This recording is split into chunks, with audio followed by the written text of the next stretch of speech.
శివుడి కంటే గొప్ప దేవుడు ఉన్నాడా? ఆ దేవుడెవరో తెలుసా? ఒకసారి శివుడు గాఢంగా ధ్యానం చేస్తుంటే పార్వతీదేవి ఒక ఆశ్చర్యకరమైన ప్రశ్న అడిగింది. మీరు దేవుడే కదండి, మీరు ధ్యానం చేయటం ఏంటి అని. అప్పుడు శివుడు ఇలా అంటాడు, నాకంటే దేవుడు ఉన్నాడు పార్వతి.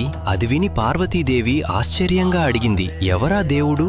అప్పుడు శివుడు ఇలా చెప్తాడు, శ్రీరామ రామ రామేతి రమే రామే మనోరమే సహస్రనామ తత్తుల్యం రామనామ వరాననే. నేను ధ్యానం చేసే దేవుడు ఎవరంటే శ్రీరామచంద్రమూర్తి. అప్పుడు పార్వతీదేవి, ఆయన మానవుడు కదా అని అంటుంది. అప్పుడు శివుడు, ఆయన మానవుడైతే నేను దేవుని ఎలా అవుతాను? అలా ఉన్నాడు. అదే పొద్దున్న 10ంటికి పట్టాభిషేకమని రాత్రి 10ంటికి వనవాసం అంటే రెండిటినీ సమానంగా తీసుకోగలిగినవాడు ఎవరైనా ఉంటారా ఈ సృష్టిలో పార్వతి? శివజ్ఞానం అంటే అదే కదా, శివజ్ఞానం అంటే అదే కదా. అటువంటి మహానుభావుడైన శ్రీరాముడినే నేను ఆరాధిస్తున్నాను.